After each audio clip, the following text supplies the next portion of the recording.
Unit 2 आरोहण। पर्वतारोहण अब पाठ्यचर्या का अंश बन गया है। यह शिक्षा के पाठ्यक्रमों में स्थान पा चुका है। इसकी पढ़ाई लिखाई कर लोग जीविकोपार्जन से जुड़ रहे हैं। गर्मियों के दिनों में स्कूलों, कॉलेजों, विश्वविद्यालयों से लोग पर्वतारोहण के लिए पर्वतीय प्रदेशों की यात्रा करते हैं। प्रायः पर्वतीय प्रदेश के रहने वाले ही इसके लिए कोच का काम करते हैं। वे बेहतर तरीके से गाइड कर सकते हैं क्योंकि पर्वतारोहण उनकी दिनचर्या है। पर्वतारोहण के क्षेत्र में बछेंद्री पाल और संतोष यादव का नाम इतिहास में दर्ज हो चुका है। आरोहण कहानी में लेखक ने पर्वतारोहण की ज़रूरत और वर्तमान समय में उसकी उपयोगिता को रेखांकित किया है। पर्वतीय प्रदेश के रहने वालों के जीवन, संघर्ष तथा प्राकृतिक परिवेश से उनके संबंधों को चित्रित किया है। किस तरह पर्वतीय प्रदेशों में प्राकृतिक आपदा, भूस्खलन, पत्थरों के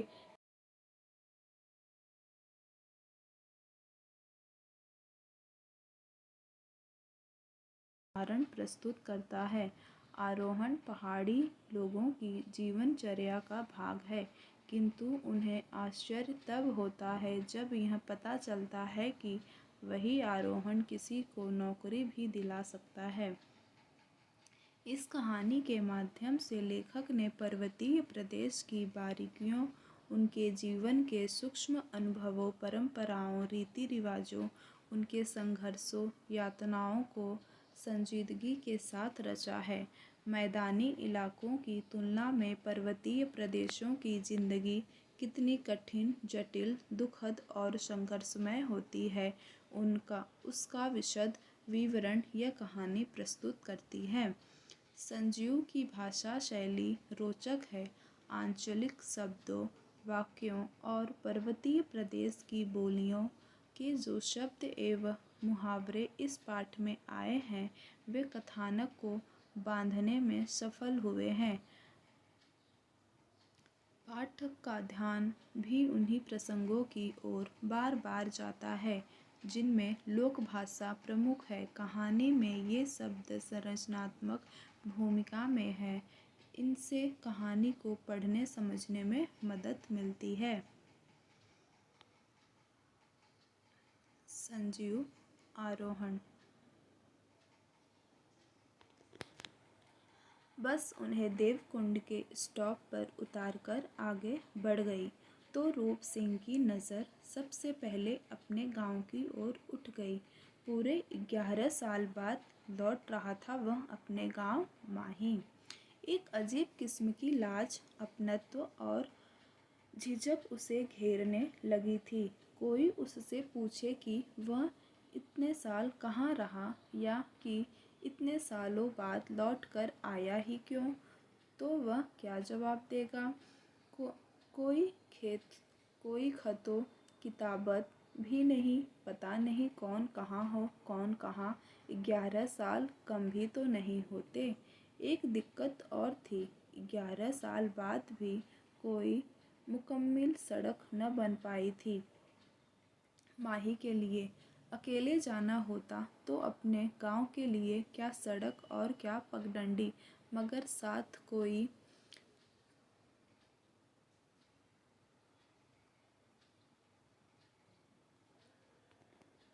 और हो तो सोचना पड़ता है कि अगला क्या सोचेगा। फिर साथ वाला भी कोई ऐसा वैसा नहीं, शेखर कपूर था। एक तो उसके गॉडफादर कपूर साहब का लड़का, दूसरे आईएएस ट्रेनी। अब ऐसे खासम खास मेहमान को पैदल पांव अपने गांव लिवा जाना, अपनी और अपने गांव की तौहीन कराना ही तो हुआ न। शेखर अपने बाइनोक्यूलर से पहाड़ों और घाटियों को देखने में रमा हुआ था, मगर रूप आंखें बंद करके भी वह 15 किलोमीटर और 11 साल की दूरी से देख सकता था अपने गांव को। यह दिगर बात थी कि उसके और माही के बीच अभी कई पहाड़, कई नदियाँ और कई घाटियाँ थीं। उसने अपने सामने किसी विशाल डायनासोर्स की तरह पसरे पहाड़ को देखा, फिर उसके पीछे की जर्द परतों को, जिन पर बादल और धुंध की फफूंदियाँ जड़ी हुई थी। उसके हिसाब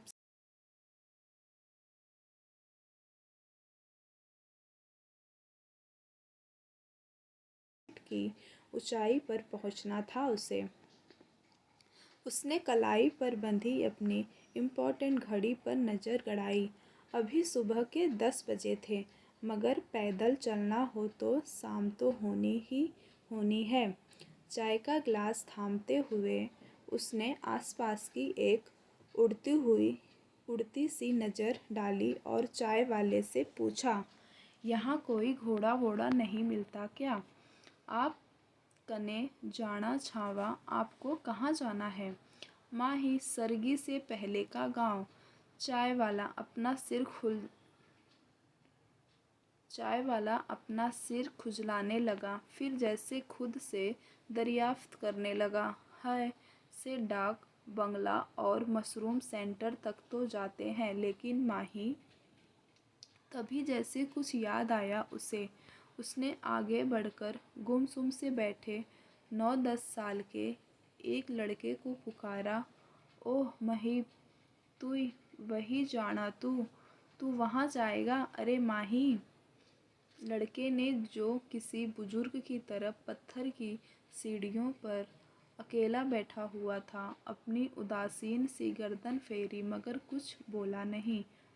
उड़े हुए नीले रंग की पहाड़ी पतलून और सलेटी स्वेटर में समेटी अपनी तमाम गंभीरता के बावजूद अपने सुंदर गोरे चेहरे की मासूमियत को अभी झटक नहीं पाया था वह। ये जा सकेगा भला?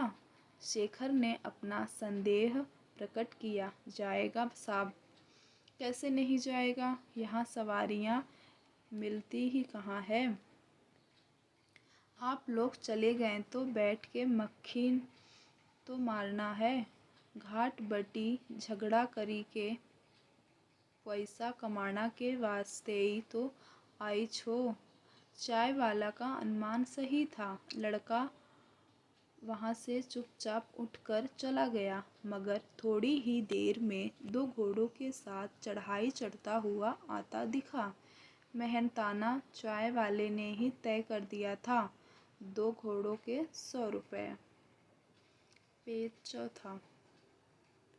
चल पड़े वे, एक घोड़े पर शेखर, दूसरे पर रूप। महीप शेखर वाले घोड़े के साथ आगे आगे पैदल चल रहा था। पहले पहाड़ तक रास्ता ठीक ठाक था, मगर उससे उतरते ही धूप का उजला चंदोर जहाँ तहाँ दरकने लगा था। धूप की सुनहरी पट्टियों के बीच छाया की स्याह पट्टियाँ, मानो धारीदार खालों वाला वह विशाल जानवर बैठकर पगुरा रहा था।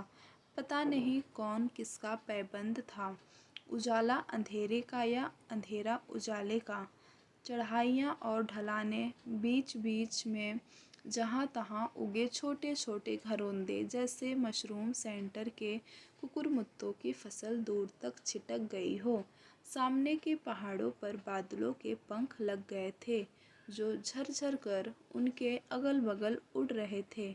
नीचे घास, लताएं और पेड़ों की कहीं फीकी तो कहीं चटक हरियाली समेटे पहाड़ कहीं कच्चे कहीं पक्के।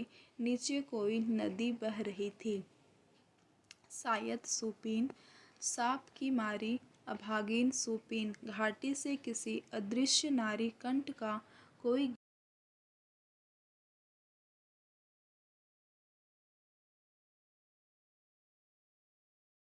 ना लागू तू। वे पहाड़ के नीचे नदी के बगल के पथरीले रास्ते पर चले जा रहे थे। घोड़ों के खुरों से खटखट खर खर के अस्फुट ताल के ऊपर फैलता सा वह गीत, जैसे कोई रंग पसर रहा हो धीरे धीरे। ऊंचे नीचे पाँखों माँ, हे घसेरी ना जाए तू, गीत जैसे जीवन और मृत्यु इस लोक और उस लोक से परे किसी अलग ही अमूर्त लोक से उड़ रहा था। ऊंची नीची डांडियों माँ हे हिलास ना बाज तो इसका मतलब क्या हुआ यार? शेखर ने पीछे मुड़कर रूप से सवाल किया। मतलब कुहरे से सवाल कर रही है कोई घास गढ़ने वाली पहाड़ी लड़की की ए कुहरे ऊंची नीची पहाड़ियों में तुम न लगो जाकर।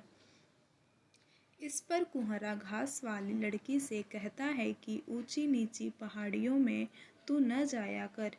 इसी तरह वह हिलास नाम के परिंदे को भी आगाह करता है कि ऊंची नीची पहाड़ियों में अपना बसेरा न बनाया करे। मगर तेरी आवाज़ भर्रा क्यों गई बताते बताते? शेखर ने पीछे मुड़कर ताका। यह एक दर्द की टेर है शेखर साहब।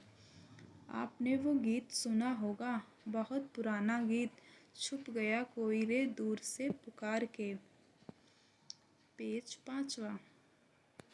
दर्द अनोखे हाय दे गया प्यार के। शेखर ने गीत पूरा किया।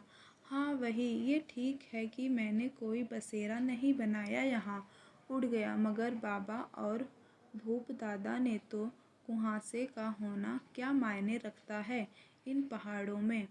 इसे तो कोई पहाड़ी ही समझ सकता है। रिश्ते तक धुंधला जाते हैं साहब, नेह के नाते तक नज़र नहीं आते। पास में कोई अपना खड़ा है और उसे आप देख तक नहीं पाते, पहचान तक नहीं पाते। थोड़ी देर तक कोई कुछ न बोला सिवाय खुर्रों की आवाज़ों और गीत की धीमी पड़ती लय के, जिसकी हिलकोरों में अकजक डूब उतरा रहा था। सारी ध्वनियाँ सो गई थी। कुछ देर बाद अचानक चलते चलते ठमक गया रूप। यहीं इसी जगह मैंने धकेला था भूप दादा को। धकेला था? क्यों? शेखर भी रुक गया। वो मैं भाग गया था घर से देवकुंड। भूप दादा मुझे खोजते हुए आए और मैं पकड़ा गया। कहीं मैं फिर भाग न जाऊं, सो लौटते वक्त मेरी कलाई पकड़ रखी थी उन्होंने। उनसे छुटकारा पाने को मुझे कुछ न सूझा तो मैंने धक्का दे दिया उन्हें। यहाँ इसी जगह वे संभल न सके, फिसल गए।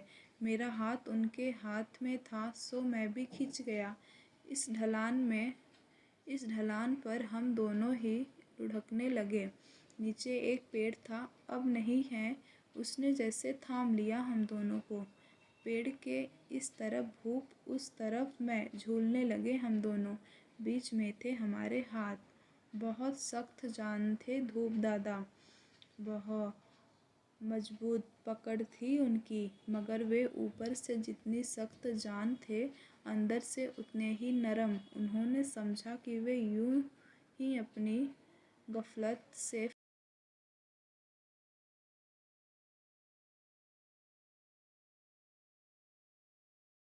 शायद मैं गिरने से बच जाता। खैर जैसे तैसे हमें खींचकर ऊपर ले आए और हाथ छोड़ दिया। ज़्यादा चोट तो नहीं लगी भूइला? उन्होंने अनुत्पत भाव से पूछा। वे खीज भरी हंसी हंस रहे थे और मेरे बदन को परख रहे थे। पत्ते निचोड़कर उन्होंने मेरी ओर अपनी खरोंचों पर लगाया। ये दाग अभी भी रह गए हैं। रूप ने बाहों की ओर इशारा किया। उन्होंने उस दिन से हाथ छोड़ा कि फिर नहीं पकड़ा। महीप रुक कर उन्हें देखता रहा, मगर उसने घोड़ों को हाँका नहीं। रूप ने खुद ही एड़ लगाई तो चल पड़ा घोड़ा। बाप रे, ओह कैसे चढ़ी थी चढ़ाई हमने उस दिन, क्या बताऊं। पूरे आधे घंटे लग गए हमें ऊपर आने में। अगर उस वक्त रॉक क्लाइंब जानते होते तो इतनी मुश्किल न आती। बच्चे की तरह बोल उठा था शेखर।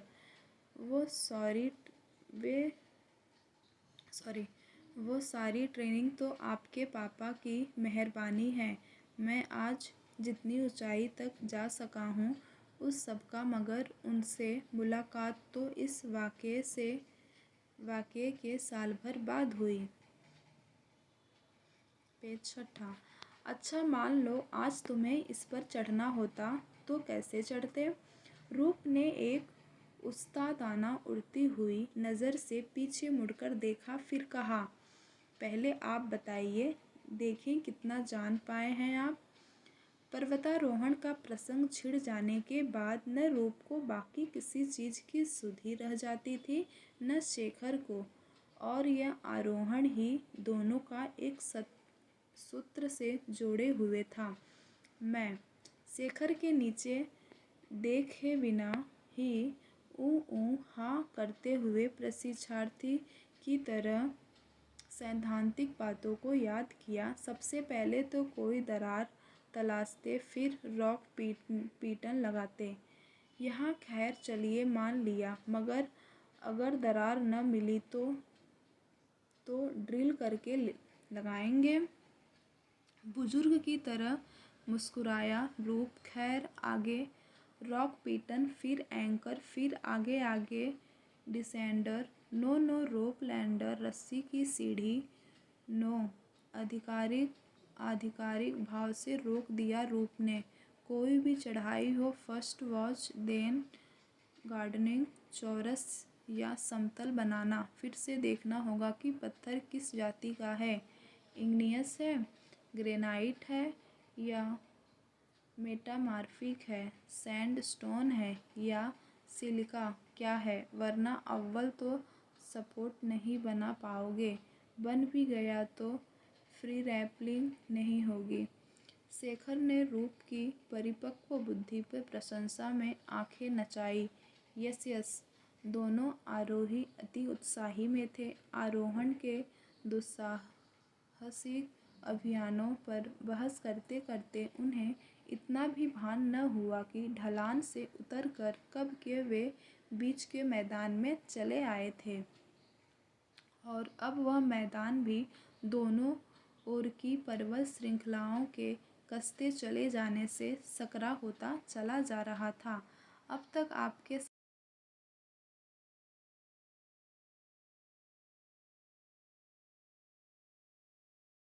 उस पहाड़ पर सीधे ऊपर ही ऊपर जाना हो, ख्याल रखें दोनों के बीच सुपीन है, कैसे करेंगे? रूप की उंगली पहाड़ों की ओर उठ रही थी। 1 मिनट मुझे उतर जाने दो। शेखर ने घोड़े से उतरकर पहाड़ों पर गर्दन उठाई।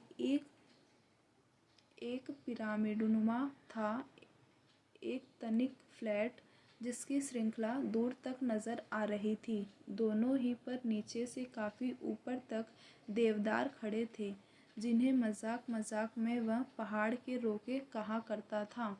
रूप का इशारा शायद उसके कटे अंश की ओर से चढ़ने का था। लाइमस्टोन के चक्कर में किसी ने उसके बीच का एक बड़ा भाग कटवा डाला था। ये तो लाइमस्टोन है, सिकरी जीन, बस। पेज 7। नहीं, ओवर हैंगिंग भी है। हाँ है, तभी तो टफ है। इस पर चढ़कर ऊपर ही ऊपर नदी को क्रॉस करते हुए आपको दूसरे पहाड़ तक जाना है। रूप अभी सोच ही रहा था कि महीप ने उकताकर टोक दिया, साहब जल्दी करो न। उन्हें पर्वतारोहण के अध्याय को बंद कर फिर से घोड़े पर सवार होना पड़ा। नीचे की सकरी नदी से बचते हुए पहाड़ से सटे बेहद सकरे रास्ते से उन्हें चलना पड़ रहा था। शेखर डर कर घोड़े से उतरना चाहता था, मगर महीप ने रोक दिया। बैठे रहो साहब। अब वह घोड़ों को पुचकारते हुए निर्देश देते हुए चल रहा था। संभली के हीरू, संभली के ओए वीरू, दाएं चल, दाएं, अरे ले जाता है नदी माँ, दाएं दाएं, संभली के। मगर जब सामने भेड़ें आ गईं और भेड़ों के साथ साथ भोटिया कुत्ता भी है, तो उन्हें उतर जाना पड़ा। महीप की चौकन्नी नज़र कुत्ते पर थी, जबकि उन दोनों की कुत्ते के पीछे भेड़ें हाँक रही 14-15 साल की सलोनी लड़की पर। अमर रूप, शेखर ने धीरे से कहा, हो पहाड़ की तो एक से बढ़कर एक चढ़ाइयाँ चढ़ी है। हाँ, कभी प्रेम की भी चढ़ाई चढ़ी कोई उस उम्र में। अरे कोई तो मिली होगी जिसे देखकर मन में कुछ कुछ हुआ होगा कभी। थी तो मगर उम्र में मुझसे काफ़ी बड़ी। इतनी शेखर ने लड़की की ओर इशारा किया। हाँ, रूप को मानो रस्सी की सीढ़ी मिल गई जिससे उम्र के 24वें शिखर से नीचे उतरने लगा वह। भेड़ी चराने के दौरान ही हमारी मुलाकातें होती। इतनी ही हसीन भी थी न। ओह, ये क्या है उसके सामने। सैला तो इतनी सुंदर थी कि उसकी गुलामी बजा लाने में ही मैं खुद को धन्य मानता। जबकि वो खुद बैठकर स्वेटर बुना करती, मैं उसकी भेड़ें हाँका करता। उसके लिए बुरूस के फूल तोड़ लाता जो उसे बेहद पसंद है। सेब या आड़ू कहीं मिल गए तो सबसे पहले उसे लाकर देता। और बदले में वह क्या देती? शेखर ने ठिठोली की। वह कभी कभी देवता का प्रसाद, मक्की का रोटी वगैरह भी। मुझे बाद में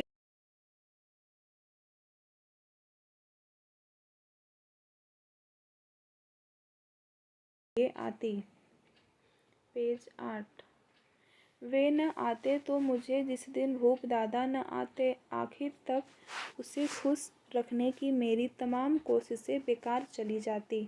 रूप एक झेप भरी हंसी हंसकर चुप हो गया। महीप ने कनखियों से रूप को देखा, फिर घोड़ा पकड़कर चलने लगा। तेरी इस लव स्टोरी में तो कोई दम नहीं। कोई और नहीं मिली क्या कभी? शेखर ने बुरा सा मुंह बनाया। मिली क्यों नहीं। उस दौरान कईयों से साबका पड़ा, कईयों का संग साथ रहा। अब तो सब ब्याह कर अपने अपने घर चली गई होंगी, बाल बच्चेदार हो गई होंगी, मगर सैला जैसी एक भी नहीं। एक वही तो थी जो मुझ पर शासन करती थी। रुकिए, मैं आपको वह जगह दिखाता हूँ। जहाँ महीप मुड़कर रूप को देखने लगा जैसे उसे बातों में रस मिल रहा हो। अचानक रूप को खटका हुआ। यह कहाँ आ गया वह? यहाँ तो झरने झर रहे हैं, चारागाह का नामो निशान नहीं। बोला, ए लड़के, तू हमें कहाँ लिवा जा रहा है? महीप बोला। मगर उस रास्ते में पहाड़ों के बगल में एक छोटा सा मैदान हुआ करता था। वहाँ भेड़ें चराने आते थे लोग। पहाड़ के धस में वो सब कब का दब ढक गया साहब। लो शेखर साहब, पस्त हो गया रूप। भूप दादा की और मेरी प्रेमिकाएं, प्यार की निशानियाँ, वो मुकामात सब के सब ढक गए भू संखलन में। अब तो नए रास्ते हैं और इन्हीं से होकर चलना है। कुछ भी हो, तुम्हारा इलाका है बड़ा खूबसूरत, स्वर्ग जैसा। हाँ, वो क्या कि पांडव इसी रास्ते गए थे स्वर्ग को। इधर का सबसे आखिरी गांव सुरगी है। सुरगी यानी स्वर्ग। उसके कुछ आगे स्वर्गारोहिणी। जब बर्फ़ पड़ती होगी सारा इलाका बर्फ़ से ढक जाता होगा। जब ही न लैंड स्लाइड हुआ। वह बात नहीं, मैं तो इसे लड़के के रोजगार के बारे में सोच रहा था। इतनी कच्ची उम्र, उस पर यह घोड़े वाला धंधा, खतरनाक रास्ते। सोचो, हम जवान होकर भी घोड़े पर जा रहे हैं और यह 15 किलोमीटर पैदल। फिर इसे लौटना भी है 15 किलोमीटर। अभी पेट के लिए क्या क्या नहीं करना पड़ता है। वो तो है ही है। वही मैं सोच रहा था कि बर्फ़ के दौरान क्या करता होगा यह। ये हिलास की तरह जा छुपता होगा अपनी माँ की गोद में। अपनी बात के समर्थन में उसने लड़के को पुकारा, ओ महीप। पेज 9। जी साहब, तेरे पाँव में दर्द होता होगा। आजा, कुछ देर तू घोड़े पर बैठ जा, हम पैदल चलते हैं। नहीं साहब, लौटते बखत तो चढ़ के आना ही है। ये हीरू वीरू का संग साथ कब से लिया तूने? किस गांव का है? इससे यह भी तो पूछो कि हीरू वीरू के अलावा इसके घर परिवार में और कौन कौन है, शेखर ने कहा। साहब बात मत करो, रास्ता बहुत ही खराब है, कहकर महीप ने उसके सवालों पर विराम लगा दिया। ऊपर से पत्थर गिरे हुए थे और वह आगे आगे घोड़ों को पुचकारते निर्देश देते चल रहा था, जो उसके लिए इस समय उनके फालतू सवालों से ज़्यादा महत्वपूर्ण था। आगे एक झरना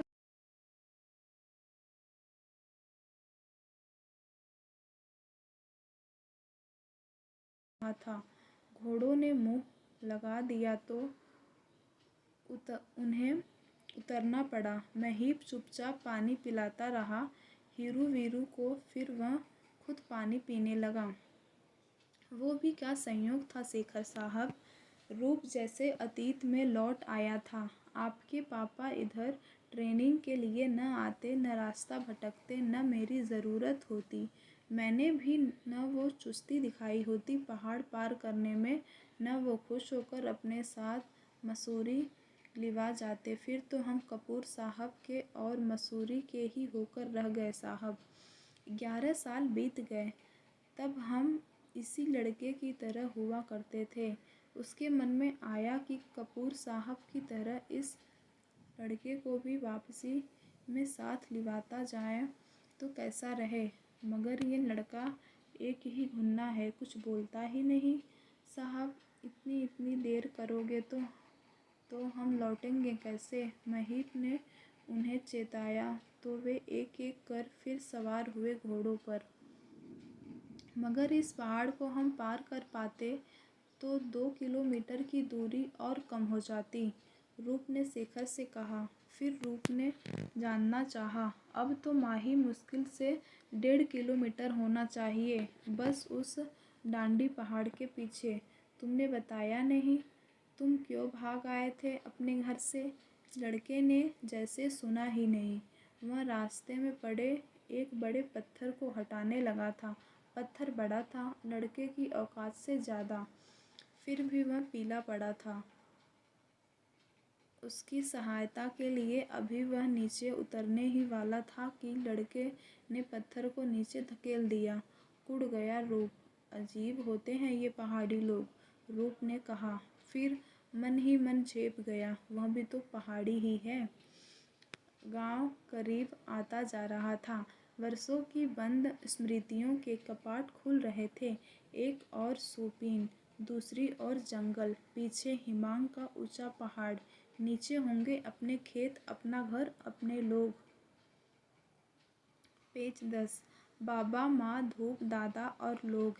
कितनी दूर है केदार काठा, कितनी दूर है दुर्योधन जी का मंदिर। ए मेरे प्यारे वतन, ए मेरे बिछड़े चमन। बहुत पुराने लोगों में से किसी ने लाल पलटन के अंग्रेज़ों को देखा था, क्यों ने सही। 102 गोरे सम्राट अजनबियों के आगमन पर गांव के कुछ लोग अपने अपने घरों से निकल आए थे। हालांकि यह सितंबर का महीना था और दिन के अभी 3 ही बजे थे, मगर यहाँ ठंड काफ़ी थी और लोगों ने ठंड से बचने के लिए चुस्ती या ऊन का लावा पहन रखा था। उनकी आँखों में भय, संयस और कौतूहल थे। रूप की नज़रें इनमें से एक एक चेहरे को टटोल रही थी। लड़का एक सयाने सईस सा अपनी थकान भूल कर अपने हीरू वीरू की पीठ, पुट्ठों और टांगों को थपथपा रहा था। रूप ने 100 का एक नोट निकाला और कुछ सोचकर रख लिया और 10 की गड्डी से बाहर कड़क नोट निकालकर लड़के को थमाते हुए बोला, देखो तुम भी थके हो और तुम्हारे घोड़े भी, फिर बच्चे हो, शाम होने वाली है, रास्ता खतरनाक है, ऐसा करो आज रात यहीं रुक जाओ, सुबह चले जाना। लड़के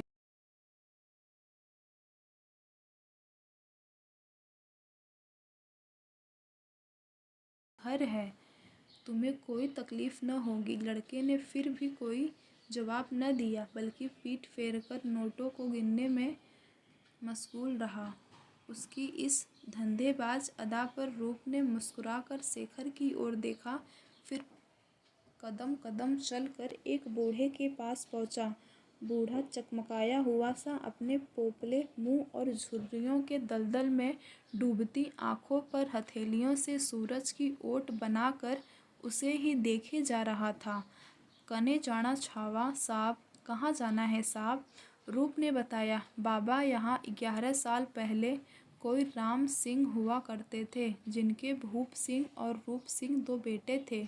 वो हिमांग पहाड़ के नीचे उनका घर है। बूढ़े के चेहरे पर अपरिचय की सिला हिल कर रह गई, मगर टली नहीं।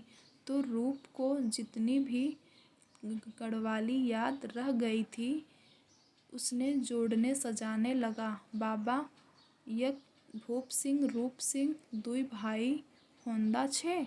हाँ, अगर इस बार बूढ़े के होठ हिले, लेकिन रूप तो बहुत पहली भागी गई छाई। अगर मी बोलूल कि मी वही रूप सिंह छो, तो अगर मैं बोलूँ कि मैं वही रूप सिंह हूँ, तो तू न मजाक करी छू साहब। अब तो ई भी मजाक है छे जो आप दादा त्रिलोक सिंह जी छू। रूप ने हंसते हुए आगे बढ़कर उनके पांव छुए। बूढ़ा त्रिलोक अभी भी इस आत्मीयता को पूरी तरह से आत्मसात नहीं कर पा रहा था। किसी दूसरे आदमी ने हिंदी में पूछा, मगर आप थे कहाँ इतने दिन?